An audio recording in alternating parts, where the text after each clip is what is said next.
My first poem, Making America Strong, mentions Goodstone Aircraft Company, a fictional aircraft company which is an amalgam of all of the machine shops, aircraft factories, aerospace factories that I've worked in for the last 30 years.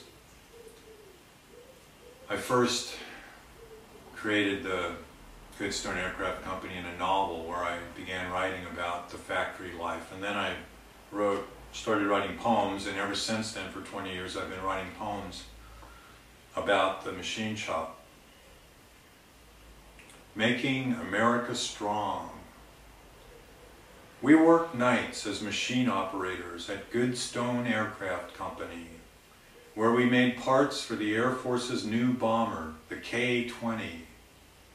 In the parking lot before work and during lunch break, we drank and smoked dope and snorted chemicals. At work, we wore sunglasses and danced around our machines. We picked up bomber parts and blew through them as if they were saxophones. We stalked each other with squirt guns, screaming and laughing and staggering. We played with the overhead crane, hoisting each other's toolboxes to the ceiling. We unscrewed knobs from machine handles and threw them around like baseballs. Our foreman snuck drinks from the bottle of vodka in his toolbox and paced about the shop in a daze. We respected our foreman. He'd given us some valuable advice.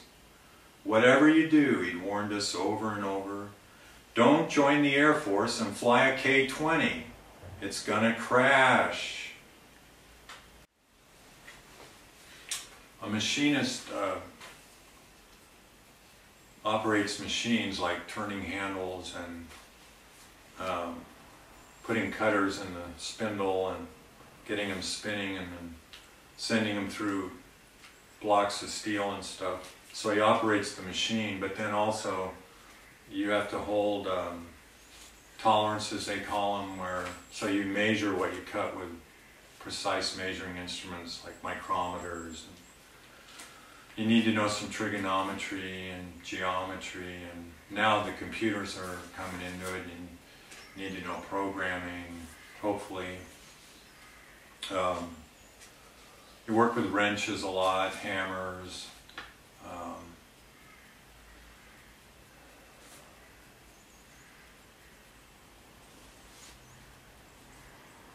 Hammers and hearts of the gods.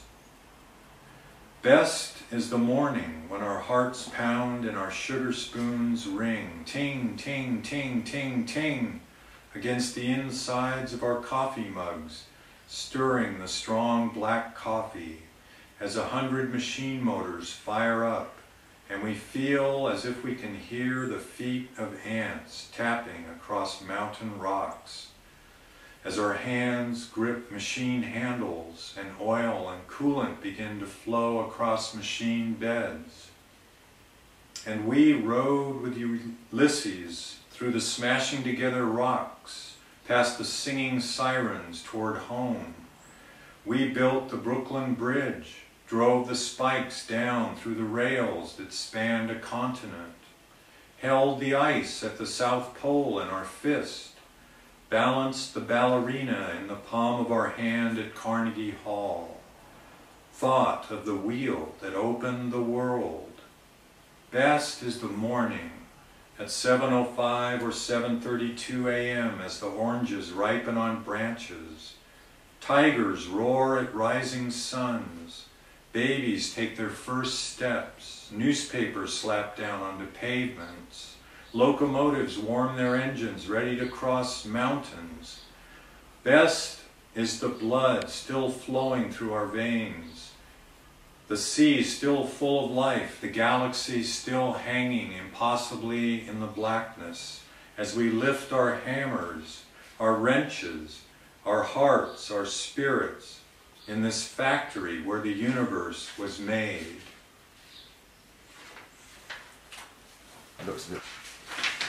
I've taken to writing a poem now and then where a dead person is in the machine shop. They're not dead, they're person who should be dead, but they're there, and I'm imagining them. At any rate, at this time they wrote in my car, so. Blood and poetry. Dostoevsky is riding in my car, beard to his chest. He understands how I walked out on a PhD to stand on a concrete floor and make minimum wage in front of a fiery furnace. He spent 4 years in a Siberian prison camp with murderers and rapists for being a political radical. And we roll into work and walk to our machines. He understands Robert over on machine number 29 with his hand in a cast from punching it through the car window of a man who cut him off on the highway last week. How Robert came within a hair's breadth of killing that man.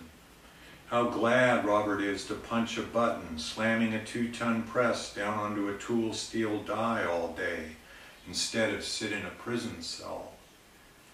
How glad I am to be out on this dirty concrete floor, as far away from a PhD office as I can get. Out where my soul can spread its wings and fly in these poems, like Dostoevsky's did when he had that holy fool Sonia bend down to kiss the earth under her feet to show that murderer Raskolnikov what it meant to believe in God. Raskolnikov turned himself in. I got a job. Dostoevsky winks at me as he chews on a piece of dried meat and picks up a wrench. And I look over at Robert as he straddles a 2-ton bending machine and pounds on it with a 50-pound hammer, keeping the blood off his hands, as Dostoevsky and I feel the poetry flow in our veins. My wife suggested that I write too much all about the machine shop all the time, and that I needed to come home and write about that. So one day, Frank and Jane popped into my head, who bear quite a resemblance to myself and my wife. And this is one of those. Tea time at the OK Corral. Frank is lying back in bed with a beer and Jane after another hard day's work, as A Place in the Sun comes on television. And he thinks how he never gets to see the end of the movie, the best part, the trial with Raymond Burr beating an imaginary Shelley Winters to death with a paddle, and a sweaty Montgomery Clift going to the electric chair. Because Jane can't take bad movie endings. She even feels sorry for Frankenstein's monster, and always has Frank turn those movies off before the end.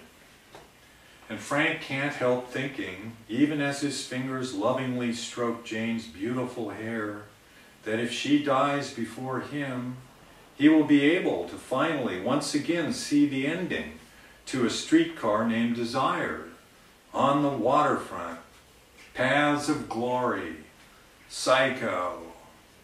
And he smiles until the smile drops off his face as the realization sinks in that after Jane is gone and he is totally devastated, his consolation will be to settle back in a lonely bed with a cold beer and see Vivian Lee raped and hauled off to a mental hospital, Marlon Brando beaten to a bloody pulp on a dirty New Jersey dock, Ralph Meeker and those other 2 soldiers tied to stakes and executed by order of a corrupt, bloodthirsty World War I general.